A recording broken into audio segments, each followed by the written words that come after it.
Okay, now we've got a couple examples here that are geometric in nature, and we're actually coming up with the functions this time. We're not going to actually find a maximum or a minimum, but we're going to come up with a function that would allow us to do that if we wanted to. They're very similar, but I want you to pay attention. There's a very important but subtle difference between the two. All right, the first one, we have 3,000 feet of fencing. We're enclosing a rectangular corral, but it's adjacent to a stream. Why is that important? Because it means that side is not going to require fencing. So if you can see, I've drawn this. I've only actually drawn in 3 sides to my corral.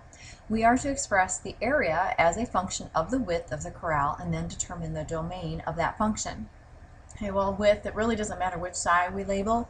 I'm going to label the shorter side here x, and that means because it's a rectangle, this side is x, which means, okay, I've got 3,000 feet total. I've used x and another x. I've used 2 x's. So if I take my 3,000 minus the 2x, all of that is what's left is my fencing, and all of that can go on this remaining third side.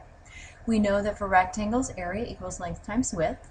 So that means my area is going to be a function of x, would look like 3,000 minus 2x, the length, times x, the width.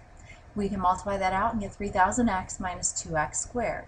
Now we know that's going to be an upside down parabola, so we would be able to figure out how big to make x in order to get the maximum area. And it really does make a difference, because if I take a 2 by 8 rectangle, that would give me a total perimeter there of like 20, and the area would only be 16. But if I take that same fencing of 20 feet and use it as 4 and 6, 4 by 6 is going to give me a 24 square foot area. So it does make a difference.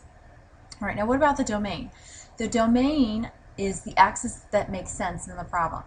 Obviously, since x represents a width, it's got to be positive. It's got to be greater than 0. But on the same, in the same vein, this remaining side here, this 3,000 minus 2x, also has to be greater than 0. If we solve that inequality, dividing by the negative makes us flip the symbol. We get x is less than 1,500.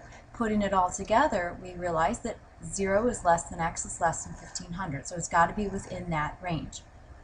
All right, now what about the next problem? We've got 60 yards of fencing this time. We're enclosing a rectangular garden. This time we actually have to fence all 4 sides, so that's the subtle difference. If the garden is x yards long, we want to express the area as a function of the length and determine the domain. Okay, it doesn't matter again which side I label x. I label one side x, that means its opposite side is going to be x. Now here's the part we have to do a little work. I have 60 yards total. We've used 2x. Okay, but this time I can't put that all on one side. I have to divide that total amount by 2, the total amount by 2. So if I simplify, I actually end up with the width side being 30 minus x. Same thing as before, area equals length times width. So I multiply my 2 dimensions and get 30x minus x squared. Again, an upside down parabola. All right, the domain this time, basically the same thing. We take our 2 dimensions, x greater than 0, and the 30 minus x greater than 0. Solving that second one, we get x is less than 30. Because we divide by the negative, the symbol flips. Putting it together, x is going to have to be between 0 and 30.